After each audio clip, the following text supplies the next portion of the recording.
Okay, welcome to Tuskegee. What brings you to Tuskegee? Well, of course, the George Washington Carver Arts and Crafts Festival here in Tuskegee Square, Tuskegee, Alabama. My landlord, 97-year-old Mr. Frank D. Godden, was a very good friend of Carver's. And while at Tuskegee, he took a lot of photographs of Carver from the photography department. And since about 1940, he had these photographs and many other items that he had taken here of famous African Americans in his home. About 10 years ago, he went blind, and I met him about 12 years ago. And so he has sort of entrusted me to, expose his gallery that he developed at Tuskegee to the world. It's been in his home for about 60 years now. Okay, where are you from and what's the significance of what you are doing? I'm from Los Angeles, California, Leimert Park area.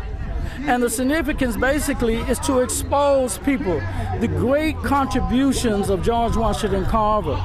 Many people say, well, Carver saved the South. Well, he definitely done that. But I say Carver saved America, because a lot of the raw materials and raw products were manufactured in the South. Not manufactured, but grew in the South. So that means that the North also benefited.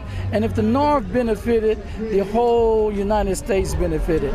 And not only that, I must say and add that George Washington Carver not only helped America in a time of need, but much of his knowledge was also significant in other parts of the world, like Russia, China, Africa, and so on. So he's to study and to honor a man like George Washington Carver, it's an honor to do that, for sure.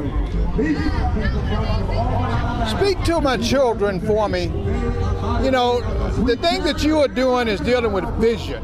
I mean, you are looking past today, yesterday, and tomorrow. And you are looking deep into our future and drawing from our past. Explain to our young people why that is necessary in this society. It's very necessary in our society, and one of the reasons is everyone that comes into this world has a destiny.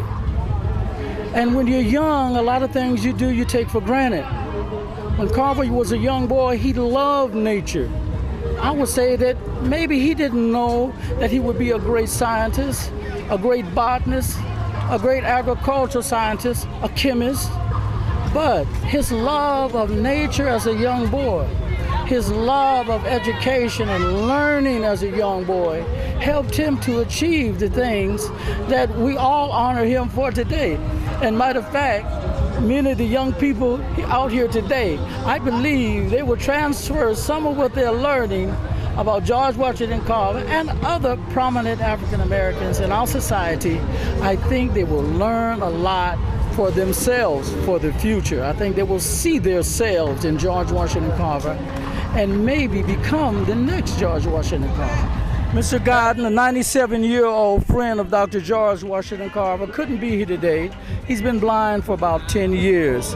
And on his behalf, he's the founder and the original curator of the Dr. Booker T. Washington, Dr. George Washington Carver Museum in Los Angeles, California. And on his behalf, I would like to thank you and your station and the work that you do, the Tuskegee Chamber of Commerce, the mayor here in Tuskegee, and all those who participated in setting up and responsible for putting on this great festival.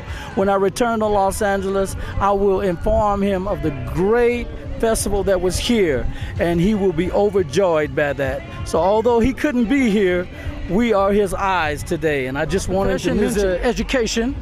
I work with special education children, severely emotionally disturbed children, basically in the Torrance School District.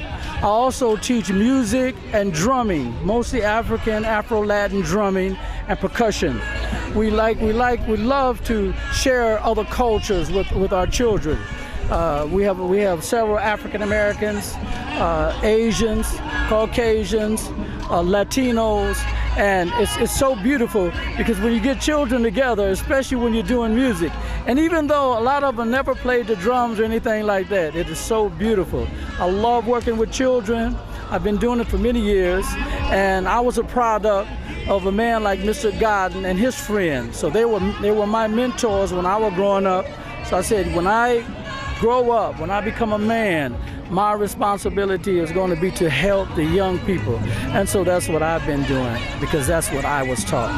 What motivated you to have vision about what life is about? Well, other than my mother and father, which, you know, is basically natural for a father and a mother to motivate their children. Mr. Walter L. Hutchison, he was in the class of 1939 here at Tuskegee University. He was in George Washington Carver's chemistry club. And when he came to Los Angeles, he came to the 28th Street YMCA in Los Angeles. And he mentored myself and many other youngsters in Los Angeles. And I have to say that we call him Hutch. He was the one who really gave us motivation for education. He encouraged us to go to a black college, to get an education, but if we could, go to a historical black college. And I was fortunate enough to go to Tennessee State. And during my adventure at Tennessee State, I was a swimmer, and I got an opportunity to come to Tuskegee, his alma mater. It is so vivid in my imagination. The day that we pulled up to Tuskegee, I remember walking through the hallways and just bewildered about what I had never seen before, but what I had heard so much about. And each time I'm able to come back to Tuskegee, they bring back all of those memories. And I really thank Hutch. And I also have to thank Mr. Godden, because Hutch and Mr. Godden were very good friends. And although Hutch passed away in the 80s, Mr. Godden, who I met about 12 years ago, Hutch is living through him. That's all I'll say. You have to read between the lines on that.